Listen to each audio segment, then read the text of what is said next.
Tema kita pada subuh pagi ini adalah basmalah yang dilafalkan. Jadi membaca bismillah, melafalkan bismillah, kemudian mengucapkan bismillah. Nah, basmalah yang dilafalkan itu adalah ayat pertama dari surat Al-Fatihah. Jadi pada umumnya mushaf Al-Quran yang ada di masjid-masjid dan yang ada di rumah kita, itu ayat pertamanya adalah Bismillahirrahmanirrahim.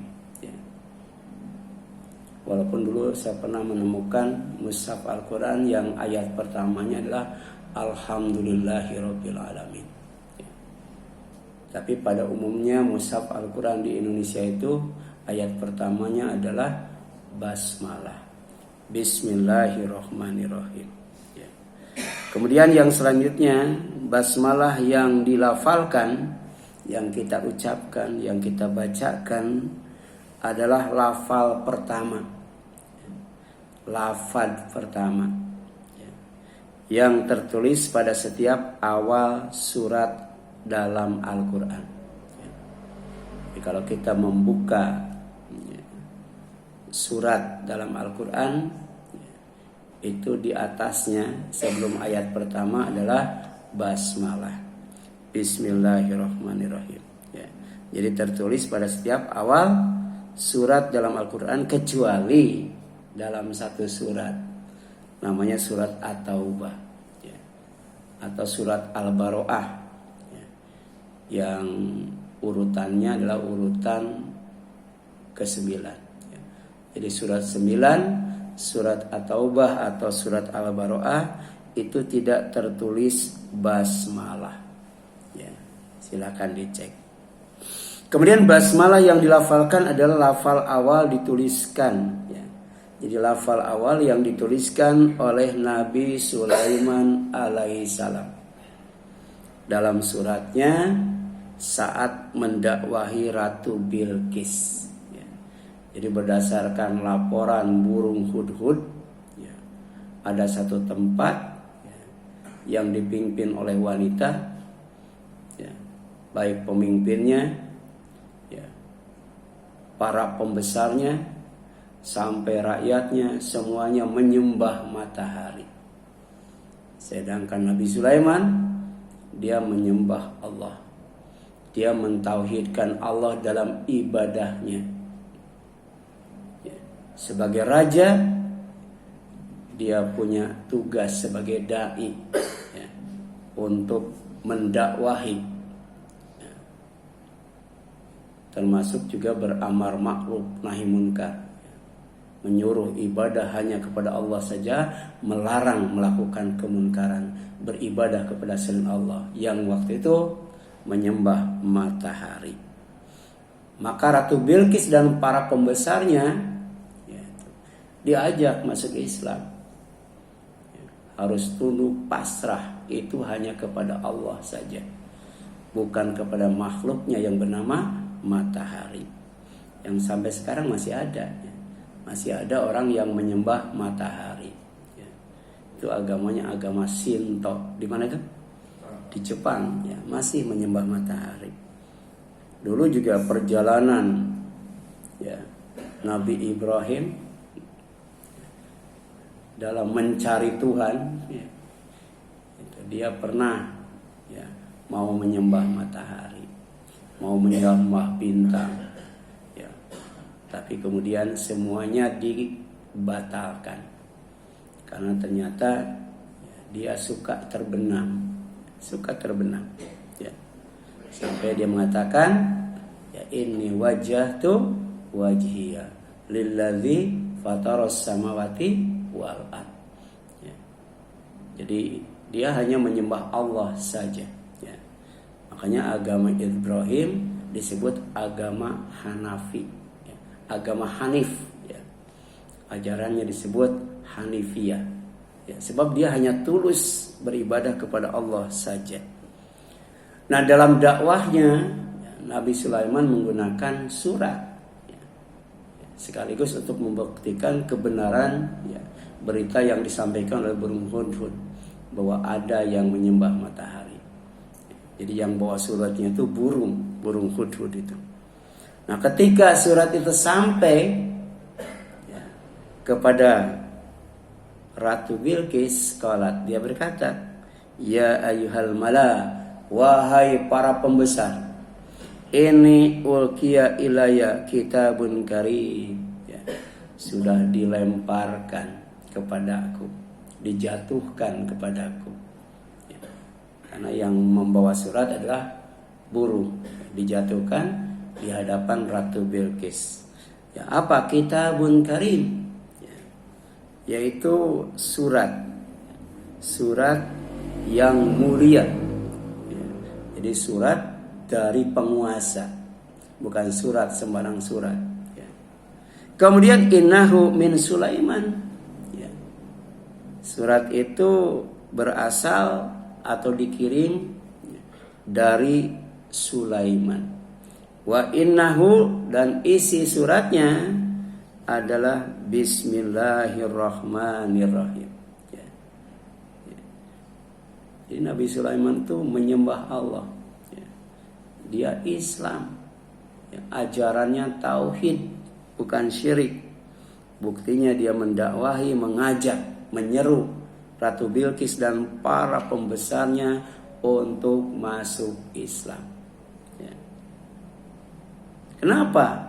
Ya, pemimpinnya dan para pembesarnya, kalau mereka sudah masuk Islam, maka rakyatnya pun masuk Islam, ya. Ala ta'alu alayya wa'tuni muslimin. Nah, ini bukti, ya, bahwa Nabi Sulaiman itu muslim, ya. Isi suratnya setelah basmalah, kalian tidak boleh sombong, ya. Datanglah kepadaku dalam keadaan berserah diri, ya. Jadi kalau menolak dakwah Nabi Sulaiman, itu dinyatakan sebagai perilaku sombong. Tapi kalau menerima, maka dikatakan sebagai muslimin, ya. Orang-orang yang berserah diri kepada Allah Subhanahu wa ta'ala, sebagaimana, ya, zikir terakhir, ya, ketika kita mau tidur, Allahumma aslamtu nafsi ilaika. Ya Allah, aku serahkan, aku pasrahkan diriku, jiwa dan ragaku kepadamu. Wa wajjahtu wajhi ilaika, dan aku hadapkan wajahku kepadamu. Jadi ingat, sebelum tidur itu posisi tidur kita harus benar, menghadap Allah. Persis seperti jenazah di dalam lahat, dalam kubur, seperti itu tidur kita. Wa fawwadtu amri ilaika, bahkan semua urusanku, urusan dunia, urusan agama, urusan akhirat, urusan anak, urusan istri, ya, urusan perusahaan, tempat kerja dan sebagainya, aku serahkan kepadamu, ya, supaya tidur tenang, gak mikirin apa-apa. Wa alja'tu dohri ilaika, bahkan aku lindungkan punggungku. Bayangkan, sampai punggung kita, ya, dilindungkan kepada Allah Subhanahu wa ta'ala, ya. Dan selanjutnya, ya. Jadi kalau kita baca itu kemudian meninggal, insya Allah meninggalnya dalam keadaan fitrah, husnul khotimah, ya. Dan kalau kemudian masih hidup, maka kita akan mendapatkan kebaikan dari Allah Subhanahu wa ta'ala, ya.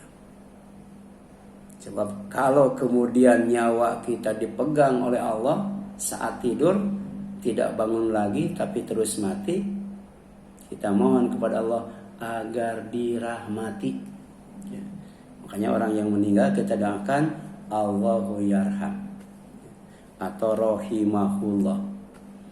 Itu doa. Jadi kalau orang tidur, orang mati itu, ya, kita doakan agar dirahmati oleh Allah SWT. Dan ketika dilepas oleh Allah, dibangunkan kembali seperti sekarang ini, ya, sebelum tidur kita berdoa, ya, supaya dijaga oleh Allah sebagaimana Allah menjaga hamba-hambanya. Ini luar biasa, ya. Orang Islam itu, ya, kalau meninggal, ya, mohon supaya dirahmati oleh Allah. Kalau kemudian bangun kembali, hidup kembali, beraktivitas kembali, maka dijaga oleh Allah Subhanahu wa taala. Ya. Kemudian basmalah yang dilafalkan adalah zikir Nabi Nuh alaihissalam. Zikir Nabi Nuh alaihissalam saat berada di atas perahu bersama umatnya yang tidak banyak, karena di dalamnya juga dipenuhi dengan binatang-binatang sepasang-sepasang untuk menjaga kelestariannya saat diselamatkan oleh Allah Subhanahu wa taala. Ya, tidak punah itu. Manusianya tidak punah, binatangnya juga tidak punah. Ya. Dan umatnya itu adalah umat yang beriman. Ya.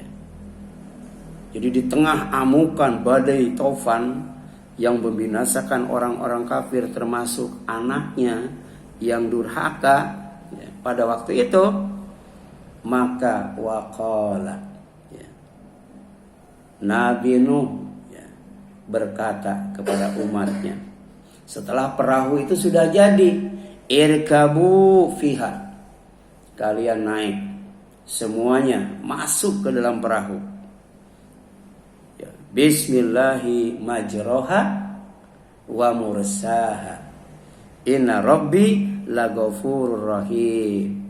Maka ini dijadikan doa naik kendaraan, ya, doa naik kendaraan. Jadi memang Nabi Nuh itu disuruh bikin perahu oleh Allah, ya, yang secara logika tidak rasional. Di tempat itu bikin perahu tidak mungkin ada, ya, ada badai, ada banjir bandang, tidak mungkin. Tapi ternyata kalau Allah mau, Allah menghendaki tempat setinggi apapun, bahkan gunung di tempat itu ditenggelamkan oleh badai itu. Termasuk anaknya yang naik ke puncak gunung, habis itu, ya, oleh banjir yang bernama Taufan waktu itu. Ya. Jadi naiklah kamu semua ke dalamnya atau kapal dengan menyebut nama Allah pada waktu berlayar dan berlabuhnya. Sesungguhnya Tuhanku Maha Pengampun, Maha Penyayang. Ya. Jadi bukan hanya di daratan saja, bukan hanya di udara saja, di lautan pun, ya, yang namanya kapal tidak akan berlayar kalau tidak digerakkan oleh Allah SWT, dan tidak akan berlabuh kalau tidak disampaikan oleh Allah SWT. Ya. Jadi kendaraan secanggih apapun, kemudian sopir pilot, ya, seterampil apapun, ya, tidak boleh sombong, ya. Sebab yang menggerakkan kendaraan itu baik berupa binatang ataupun, ya, berupa mesin, itu Allah SWT. Makanya kita membaca apa? Subhanalladzi sakhkhara lana hadza wa ma kunna lahu muqrinin wa inna, ya, ila rabbina lamunqalibun. Ya. Jadi yang menundukkan kendaraan yang kita kemudikan, baik binatang ataupun, ya, pesawat, mobil, motor, sepeda dan sebagainya, itu Allah SWT yang menundukkan. Ya. Ya. Wa ma kunna lahu muqrinin, kita tidak bisa mengendalikannya. Seandainya gasnya blong, gimana tuh? Ya. Ya. Atau setirnya copot, ya. Ya. Ya. Atau mesinnya mati, coba di atas udara mesin mati, coba. Jadi pilot secanggih apapun nggak bakal bisa itu. Makanya ada pilot Garuda kalau nggak salah, ya. Jadi dia menyuruh, ya, penumpangnya, pramugarinya, semua awak kapal itu untuk tenang, tidak boleh panik. Padahal benar-benar itu, ya, mesinnya sudah mati. Dia memimpin, ya, di dalam pesawat yang mau jatuh itu, ya, mengucapkan kalimat talbiyah itu, labbaika Allahumma labbaik, ya, membaca zikir, bertakbir dan lain sebagainya. Dan qadarullah, ya, Allah mengutus malaikat untuk membawa pesawat itu, kemudian ya, didaratkan di atas sungai yang bernama Begawan Solo itu, ya. Itu jamaah haji itu, kalau tidak salah tuh. Saya lihat itu waktu ikut SQ ya, itu ditayangkan itu, ya, luar biasa kekuatan zikrullah. Tidak ada amal anak Adam, tidak ada amal manusia yang bisa lebih menyelamatkan daripada berzikir kepada Allah Subhanahu wa taala. Jadi jangan dianggap enteng yang zikir, termasuk juga ketika naik kendaraan. Ya, Nabi Nuh menyuruh umatnya untuk membacakan bismillahi majroha wa mursaha wa inna rabbi laghafurur rahim. Itu surat Hud 41, ya, tentang basmalah yang dilafalkan. Kemudian basmalah yang dilafalkan adalah zikir keluar masuk rumah, ya. Berapa kali kita keluar masuk rumah, ya. Selama kita sehat, selama kita kerja, selama kita kuat, ya. Rata-rata betah di rumah enggak? Enggak kan? Keluar masuk rumah, ya. Jadi mau keluar mau masuk tetap kita membaca basmalah, melafalkan basmalah, ya. Dan ini diajarkan oleh Rasulullah sallallahu alaihi wasallam dalam hadis riwayat Abu Daud, ya. Allahumma as'aluka khairal maulid wa khairal makhraj. Ya Allah, aku memohon kepadamu kebaikan tempat masuk, ya. Di dalam rumah kita ada kebaikan ketika kita masuk. Dan aku juga memohon kepadamu tempat keluar yang baik. Di luar juga ada kebaikan, ya. Jadi bagi seorang muslim, mau di dalam rumah, mau di luar rumah, mau diam di rumah, mau keluar rumah, ya, yang dimohonkan kepada Allah adalah kebaikan. Kalau kita baca Al-Quran, kebaikan tuh banyak banget. Di antaranya harta itu, ya, itu disebut kebaikan. Yang kedua ilmu, itu kebaikan. Yang ketiga kebahagiaan. Dapat ilmu, dapat harta, dapat kebaikan. Kemudian kesenangan, itu kebaikan. Kemudian keuntungan, dapat untung besar ketika keluar rumah dan pulang kembali ke rumah. Itu doa luar biasa tuh, ya. Yang kadang-kala kita sering lupa, ya. Sering lupa baca itu, ya. Atau belum hafal mungkin, ya. Allahumma inni as'aluka khairal maulid wa khairal makhraj, ya. Ya Allah, sesungguhnya aku memohon kepadamu kebaikan tempat masuk dan kebaikan tempat keluar, ya.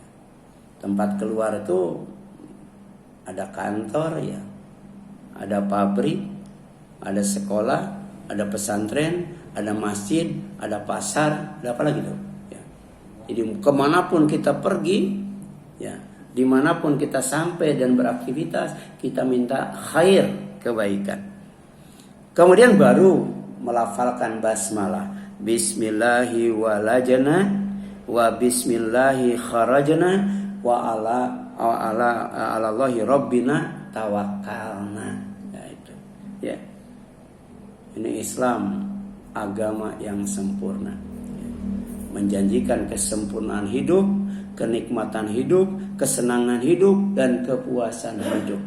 Sampai keluar masuk rumah saja ada zikirnya, ya. Jangan sampai kita lupa kepada Allah, lalai kepada Allah, apalagi sampai melupakan Allah, ya. Jadi bismillah, dengan nama Allah. Walajana, kami masuk, ya. Wa bismillah, dan dengan nama Allah. Kharajana, kami keluar. Wa alallahi, dan kepada Allah. Rabbina, Rabb kami. Tawakalna, kami tawakal, ya. Nah, mudah-mudahan ini makalahnya kan sudah di-share, ya, di grup Babu Takwa, ya. Ya, kalau tidak mau ditulis ulang, ya, bisa ke toko fotokopi untuk di print ya. Nah bagian ini bisa digunting, kemudian dilaminating ya, tempelkan itu ya di pintu bagian dalam dan pintu bagian luar ya. Jadi keluar masuk sama itu ya, sama doanya ya. Intinya minta apa? Minta khair, kebaikan ya. Kemudian basmalah yang dilafalkan adalah zikir keluar rumah ya. Kalau tadi keluar masuk rumah ya gitu.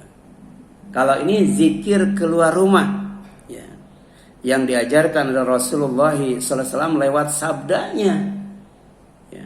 Ini hadisnya ya, dijelaskan di sini ya, riwayat Abu Daud dan Tirmidzi ya. Hadisnya sahih, bisa diamalkan. Apa pesan Rasul? Idza kharaja ar-rajulu min baitihi, apabila seseorang keluar dari rumahnya, faqala, kemudian melafalkan ya, berzikir dengan mengucapkan bismillahi tawakkaltu 'alallah la haula wala quwwata illa billah. Itu yang diucapkan ketika keluar rumah ya. Dan kalau kita mengucapkan itu saat keluar rumah, yuqalu hina idin, pada saat itu dikatakan hudita, kamu pasti dibimbing oleh Allah, pasti kamu diberi petunjuk oleh Allah ya. Pasti kamu akan diantarkan oleh Allah, pasti kamu akan disampaikan kepada apa yang kamu cita-citakan, apa yang kamu inginkan, apa yang kamu minta ya. Dan apa yang kamu tuju, insya Allah nyampe itu, karena ada hidayah Allah ya. Ya. Lewat zikir itu Allah menjanjikan hidayahnya. Wa kufita, dan kamu akan diberi kecukupan ya. Kita kan pengennya lebih ya, pengennya dilebihkan. Tapi kalau kita baca itu, insya Allah dicukupkan ya. Ya, cukup buat beli rumah ya, cukup buat bikin kontrakan ya, cukup beli mobil, apa lagi ya, cukup untuk nikah lagi. Jadi dicukupkan itu, dicukupkan ya. Ya. Walaupun puncaknya tidak hanya cukup, dipuaskan, diluaskan, dilipat gandakan, diperhatikan oleh Allah Subhanahu wa ta'ala. Jadi jangankan berdoa, tidak berdoa juga dikasih oleh Allah ya. Karena selalu diperhatikan dan Allah tahu apa yang kita inginkan ya. Wa kufita, kifayah ya. Kan kita kerja itu untuk dapat kifayah katanya ya. Kifayah itu adalah ya, ya, sesuatu yang bikin hidup cukup, itu hidup cukup ya. Tahun 84-an itu ya, sekitar 84-86, ketika dolar 1.000 rupiah ya, saya kuliah ya, dan waktu itu sudah nikah ya, dan belum kerja itu ya. Dikasih oleh ibu itu 2.000 perak ya, 2.000 perak. Kalau sekarang anak-anak nggak mau ya dikasih 2.000 ya. Dulu saya mahasiswa tuh ya, sudah nikah tapi belum kerja, dikasih 2.000 tuh, 1.000 buat kuliah, 1.000 buat makan tuh ya. Waktu itu cukup 1.000 buat kuliah tuh ya. Karena apa, bis kota tuh 25 perak itu bayarnya tuh ya, gitu. Untuk makan 1.000 itu, dan makan dengan uang 1.000 itu enak banget itu. Padahal tiap hari makannya tuh nasi sama tumis kangkung itu ya, tapi enak banget ya. Ya. Jadi ternyata ya, yang kita inginkan itu ya enak atau nikmat ya. Ya, dua-duanya ya. Gitu. Bayangkan 1.000 makan nasi dengan kangkung yang dioseng, nikmatnya luar biasa. Padahal 1.000 ya. Ya, betul kan? Coba makan di hotel dengan masakan modern lah, ya.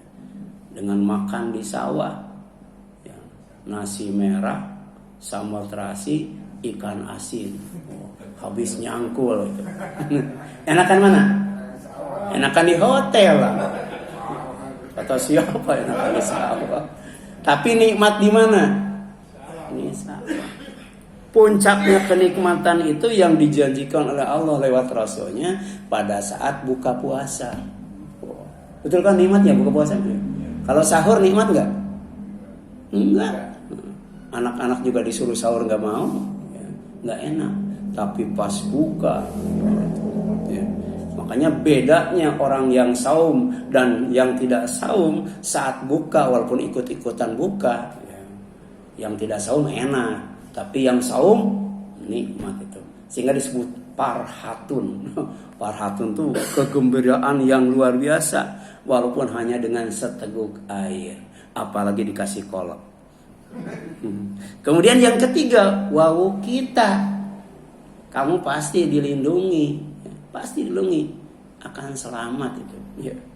Saya turun dari terminal itu. Turun di terminal. Habis ngisi di Balai Penelitian Samudra itu, ya, tiap hari Rabu pertama. Sekarang masih libur udah 3 tahun, ya, itu turun di terminal tuh, ya. Asik aja, ya, nunduk. Ternyata kereta api lewat itu, bayangkan.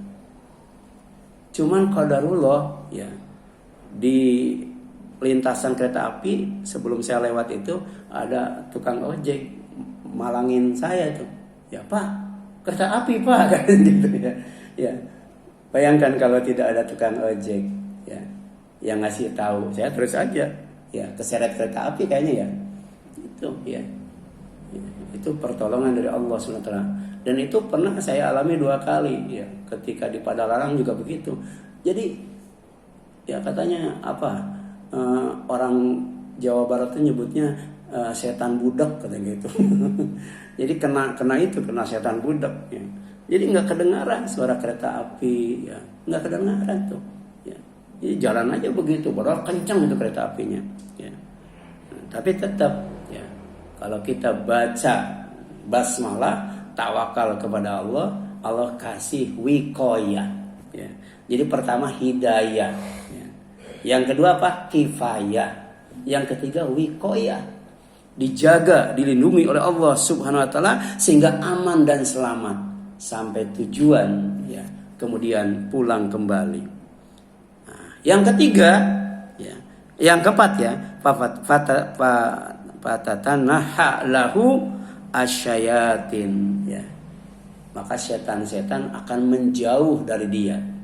Oleh Allah dijauhkan dari setan, ya. Salah satu bentuk godaan setan itu, ya, setan itu di luar rumah bisa dalam wujud wanita, ya. Kadang-kala di rumah tuh wanita cantik banget, tapi ketika di jalan, ya, wanita yang di jalan jauh lebih cantik, ya. Itu bisa jadi, ya. Jadi setan dalam wujud manusia, cantiknya itu mengalahkan cantik istri yang di rumah. Itu godaan, ya. Godaan itu, ya. Godaan apa? Godaan setan. Setan bisa, ya, berubah wujud dalam bentuk manusia. Bisa berubah wujud dalam bentuk binatang. Bisa itu, ya. Dalam bentuk ular misalnya, itu bisa. Dalam bentuk anjing misalnya bisa. Tapi orang yang tawakal kepada Allah, diawali dengan membaca basmalah, begitu keluar rumah, Allah kasih, ya, apa? Perlindungan sehingga dijauhkan dari setan. Fayaqulu lahu syayatin akhar, sehingga setan berkata kepada setan yang lainnya, ya. Ini sesama setan itu berkata, ya. Apa katanya? Kaifa laka birajulun qad hudiya wa kufiya wa wukiya. Bagaimana engkau bisa menggoda orang yang sudah dikasih hidayah oleh Allah, orang yang sudah dikasih kifayah oleh Allah, orang yang sudah dikasih wiqayah oleh Allah. Tidak akan bisa digoda oleh setan. Ya, inilah pentingnya, ya, mengucapkan basmalah, ya. dan kemudian tawakal kepada Allah Subhanahu wa taala. Kemudian basmalah yang dilafalkan adalah zikir masuk rumah agar setan tidak dapat jatah makanan dan agar setan tidak dapat jatah tempat tidur. Jadi makanan setan itu apa yang dimakan oleh kita, apa yang dimasak oleh kita, apa yang dihidangkan oleh kita. Demikian pula tempat tidurnya, rumah yang kita bangun, rumah yang kita kontrak itu, ya, itu bisa dijadikan tempat tidur setan. Ya. Jadi setan itu enak tidur, enak makan di rumah kita. Kenapa? Karena tidak baca basmalah. Ya. Di basmalah itu bisa menjadi ruqyah, ya, untuk menjaga setan beraktivitas di rumah kita, bahkan setan beristirahat di rumah kita, di tempat tidur kita. Ya. Nabi SAW bersabda, "Idza dakhala ar-rajulu baitahu," apabila seseorang masuk ke dalam rumahnya, fadzakarallah, kemudian berzikir kepada Allah, inda dukhulihi, ketika masuknya, ya, wa inda ta'amihi, dan ketika makannya, ketika menghadapi makanan, ketika makanan itu dihidangkan, qala syaitan, setan berkata, la mabita lakum wala asya'a.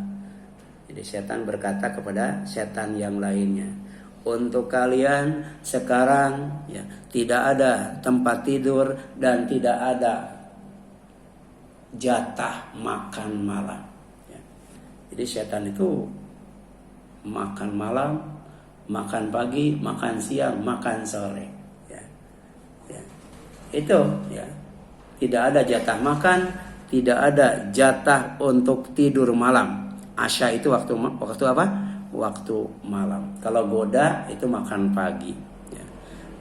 Kemudian wa idza dakhala falam yazkurillah inda dukhulihi qala syaitan adraktumul mabit wa idza lam yazkurillah inda ta'amihi qala adraktum al mabit wal asya. Kalau orang masuk rumah tidak menyebut nama Allah, tidak berzikir kepada Allah, maka kata setan, kalian dapat tempat tidur. Ya. Jadi bisa tidur tuh. Kalau kita masuk ke rumah tidak baca basmalah, tidak menyebut nama Allah, maka setan bisa tidur di rumah kita. Ya. Cuman nggak kelihatan, ya. Bisa tidur di rumah kita. Jangankan di tempat tidur, di hidung pun bisa setan bisa tidur. Ya. Kan songong, ya. Kalau di kasur masih mending. Gara-gara kita masuk nggak berzikir kepada Allah, bukan tidur di tempat tidur yang bernama kasur, malah tidurnya di lubang hidung itu. Ya. Bahkan bukan hanya songong, ya, kurang ajar itu. Kalau kita baca ayat kursi, tapi sampai subuh nggak bangun-bangun, ya setan yang malaikat yang ditugaskan untuk menjaga kita itu sudah expire, meninggalkan kita tuh. Ya, baca ayat kursi itu sebelum tidur, tapi pas subuh, pas adzan subuh masih tidur. Oh, setan kurang ajar tuh, dikencingi itu. Apanya tuh? Telinganya. Gara-gara apa? Ya, pertama gara-gara tidak berzikir. Tapi bisa jadi berzikir, tapi ya zikirnya melampaui batas. Harusnya kan sampai subuh, ya. Tapi ternyata subuh masih tidur. Kemudian apabila, ya, kita masuk ke ruang makan, ya, makanan sudah dihidangkan tapi tidak menyebut nama Allah, maka setan berkata, sekarang kalian sudah dapat tempat tidur dan hidangan atau makanan. Bayangkan kalau itu terjadi tiap hari, berarti makan kita, tidur kita tidak berkah. Sebab ada sahabat yang mengadu kepada Rasul, ya Rasulullah, kenapa saya kalau makan tidak pernah kenyang? Ya, gitu. Jadi kata sahabat, saya kalau makan tidak pernah kenyang. Kata Rasul, kalau begitu mungkin kamu makannya sendiri, nggak berjamaah, gitu kan? Ya saya berjamaah, ya. Tapi kamu berjamaahnya bukan dengan anak istri kamu makan berjamaahnya dengan setan. Kita makan, setan ikut makan. Kita minum, setan ikut minum. Ya, makanya, ya, makan dan minum nggak pernah kenyang, karena sebagian dimakan oleh setan, diminum oleh setan. Maka Rasul menganjurkan untuk apa? Baca basmalah itu supaya makan kenyang, ya. Makan berkah, ya. Itu hadis riwayat Muslim nomor 2018. Kemudian basmalah yang dilafalkan adalah pesan Rasul kepada Umar bin Abi Salamah radhiyallahu anhu. Ini pesan Rasul. Jadi Umar bin Abi Salamah, Umar anaknya Abu Salamah, masih kecil waktu itu dan dipanggilnya gulam, ya, gulam. Ya gulam, wahai gulam, samillah. Kamu sebut nama Allah, ucapkan basmalah, ya. Karena Allah itu Ta'ala yang maha tinggi. Wakul, dan makanlah oleh kamu biyaminika, dengan tangan kananmu. Karena setan makan dengan tangan kiri. Wakul mimayali, dan makan oleh kamu yang dekat denganmu. Ini pesannya luar biasa. Ini menjelaskan tentang etika makan, adab makan, akhlak makan. Pertama, ucapkan bismillah. Ya. Yang kedua, gunakan tangan kanan. Ya. Ya. Ada yang tangan kanan dan tangan kirinya digunakan juga, ya. Jadi tangan kanan pisau, ya, tangan kiri garpu. Nah, ini benar nggak tuh? Salah lah, ya. Tangan kanan pisau, tangan kiri garpu, ya. Jadi ngambil misalnya apa yang biasa dipotong itu, steak daging, ambil ya pakai tangan kiri, kemudian dipotong, udah dipotong ditusuk, ya. Nah itu garpu itu kan tangan kiri, ya, dimasukkan. Itu tidak merasa bahwa itu adalah perbuatan setan, ya. Setan itu pajatanibuhu, harus dijauhi. Kita jangan melakukan amal setan. Di antaranya makan dan minum dengan tangan kiri. Yang bagus itu pisau di kiri, ya. Garpu kan itu yang betul, ya. Ya. Nah sekarang bagaimana kalau makan tahu pakai cabai tuh? Makan tahu pakai cabai. Tahu di mana? Di kanan. Cabai kiri. Pas makan tahu pakai tangan kanan, tapi pas makan cabai tangan kiri, salah juga. Ya.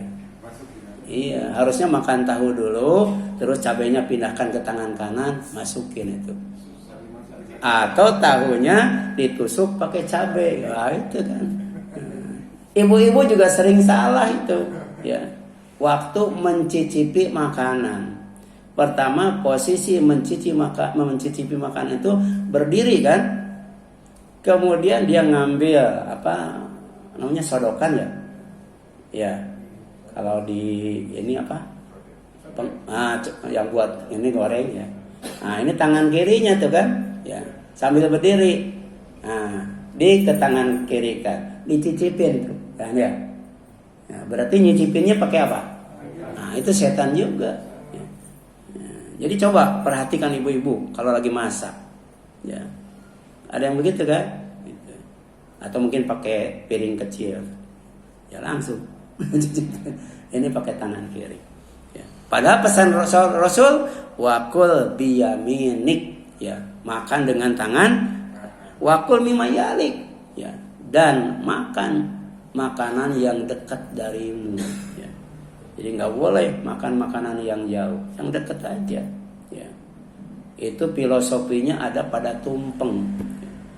Jadi di tumpeng itu ada makan yang Islami. Ya. Yang di bawah itu kan yang apa kayak tahu, ya, apalagi tuh. Nah, enggak, tahu, tempe, naik ke atas kentang, kemudian ke atas lagi telur, baru di puncaknya daging. Iya. Berarti kalau kita makan dari yang dekat dulu, ke atas atau ke bawah? Dari atas atau dari bawah? Dari bawah kan, tahu dulu makan itu. Udah tahu baru tempe, udah tempe baru kentang, udah kentang baru telur, udah telur baru daging. Itu baru makannya nikmat itu, insyaallah. Coba kalau daging dulu, turun ke mana? Telur, turun ke kentang, turun ke tempe dan tahu, makin lama makin gak enak itu makannya. Ya, itu orang tua kita dulu tuh luar biasa. Ya, jadi sampai makan saja, ya, yang Islami itu diwujudkan dalam bentuk tumpeng itu, dalam bentuk tumpeng itu. Sehingga dibutuhkan kesabaran. Ya, kalau mau makan enak, tempe dulu, tahu dulu, baru kentang, baru telur, baru daging. Insya Allah tumpengnya habis itu. Ya. Nah, kemudian yang selanjutnya, ya, ini hadis riwayat Muslim. Basmalah yang dilafalkan adalah penangkal racun saat Khalid bin Walid radhiyallahu anhu meminumnya. Ya. Jadi kalau kita yakin, ya, dengan zikir kita, insya Allah, ya, zikir itu pengaruhnya luar biasa. Jadi dengan membaca Bismillah, Khalid bin Walid dia minum racun dengan sengaja dan tidak mati itu. Padahal racunnya itu racun kelas kakap. Sekarang itu racun apa? Sianida mungkin ya. Sianida itu. Ya. Jadi suatu hari Khalid bin Walid singgah di suatu kampung, orang-orang memperingatkannya, waspadalah terhadap racun. Jangan minum suguhan orang-orang asing. Namun Khalid menjawab, berikan racun itu kepadaku. Wah, ini panglima perang tuh. Ya.